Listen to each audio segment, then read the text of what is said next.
পারদেওনাপুর অঞ্চল, সেখানে আজকে এক জার ভর্তি বোমা পাওয়া গেছে। বিধানসভা নির্বাচনের আগে আবারও বিপুল পরিমাণে বোমা উদ্ধার মালদায়। 3 জার ভর্তি বোমা উদ্ধার করল মালদার বৈষ্ণবনগর থানার পুলিশ। ঘটনাটি বৈষ্ণবনগর থানার পারদেওনাপুর শোভাপুর অঞ্চলের অনন্তপুর গ্রামের বাঁশবাগানের ঘটনা। ইতিমধ্যে এলাকা লাল ফিতে দিয়ে ঘিরে ফেলা হয়েছে এবং বোম স্কোয়াডকে খবর দেওয়া হয়েছে। তবে কে বা কারা কী কারণে বোমাগুলি মজুত করে রেখেছিল, ঘটনার তদন্তে নেমেছে মালদা বৈষ্ণবনগর থানার পুলিশ। মালদা জেলার বৈষ্ণবনগর বিধানসভার পারদেওনাপুর অঞ্চল, সেখানে আজকে এক জার ভর্তি বোমা পাওয়া গেছে। আমরা ভারতীয় জনতা পার্টি এর আগেও বলেছি যে পশ্চিমবঙ্গ এবং বিশেষ করে মালদা জেলা বোমা বারুদের স্তূপ হয়ে গেছে। গোটা বোমা বারুদের স্তূপের উপরে কিন্তু পশ্চিমবঙ্গ দাঁড়িয়ে আছে। যখনই নির্বাচন আসে আমরা দেখতে পাই যে এই শাসক দল তৃণমূল কংগ্রেস ব্যাপকভাবে বোমা বারুদ অস্ত্রশস্ত্র মজুত করে রাখে।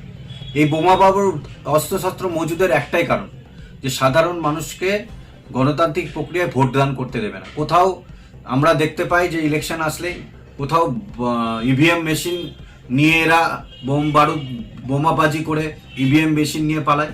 কোথাও দেখেছি যে বা নির্বাচনে ব্যাপকভাবে মানুষের উপরে খুন সন্ত্রাস করে।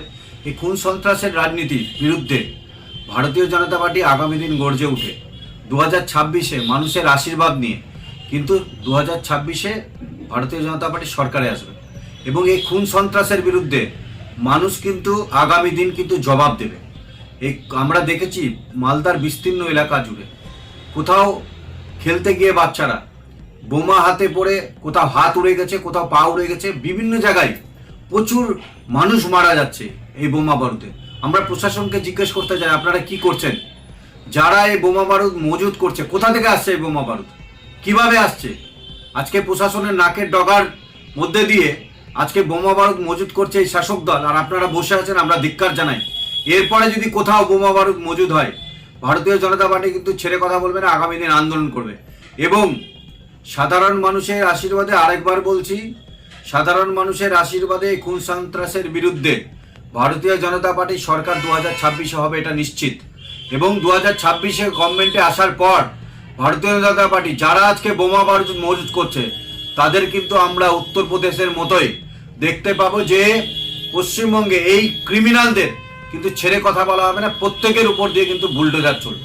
ভারতীয় জনতা পার্টির দক্ষিণ সাংগঠনিক জেলার সাধারণ সম্পাদক বিশ্বজিৎ রায়। মালদা জেলার বৈষ্ণবনগর বিধানসভার সেখানে পারদেওনাপুর বলে এক জায়গা রয়েছে। সেখানে গতকাল রাত্রে বোমা আছে এই খবর পেয়ে পুলিশ তৎক্ষণাৎ সেখানে পৌঁছে সেটা উদ্ধার করেন এবং সেই জায়গাটা ঘিরে রেখেছেন এবং পুলিশ তদন্ত কাজ শুরু করেছেন। এবং সামনে ভোট, পশ্চিমবঙ্গে মালদা জেলাতেও ভোট। বিরোধীরা চাইছে একটা চক্রান্ত করে শান্ত মালদা জেলাটাকে অশান্ত করতে। আমরা দেখেছি বিজেপি শাসিত রাজ্যগুলোতে কীভাবে বিজেপি নেতা কর্মীরা মানুষের মধ্যে ভয়ভীতি তৈরি করে নানা রকম অশান্তি তৈরি করে ভোটে জেতার চেষ্টা করে এবং জেতে। তারা সেই জিনিসটা চাইছে যে মালদা জেলাতেও মানুষের মধ্যে একটা ভয়ভীতি তৈরি করতে। বর্তমানে মালদা জেলাতে, পশ্চিমবঙ্গ সহ মালদা জেলাতে বিজেপি বলুন, কংগ্রেস বলুন, সিপিএম বলুন বা মিম বলুন, এরা সব যৌথভাবে একটা অশান্তি করার চেষ্টা করছে যাতে ভোটে বিজেপি বা কংগ্রেস সুবিধা করতে পারে। এগুলো মালদা জেলার সহ পশ্চিমবঙ্গের মানুষ তৃণমূল কংগ্রেসের সঙ্গে রয়েছে। মালদা জেলার পুলিশ যেভাবে ঘটনাটা তদন্ত করছে, আসল দোষী তাদের মুখোশ খুলে দেবে তারা। এবং বর্তমানে পুলিশ যেভাবে নাকাচেকিং শুরু করছে, মালদা জেলাতে বিরোধীরা কোনো রকম অশান্তি তৈরি করতে আগামী দিনে পারবে না। আমরা চাই বিরোধীরা যে চক্রান্ত করছে সেই চক্রান্তের মুখোশটা খুলুক এবং মালদা জেলাতেও মালদার মানুষ এইসব ভয়ভীতিকে পেরিয়ে তৃণমূল কংগ্রেসকে আগামী দিনে ভোট দেবে। ব্যুরো রিপোর্ট, রাষ্ট্রীয় প্রসার বাংলা।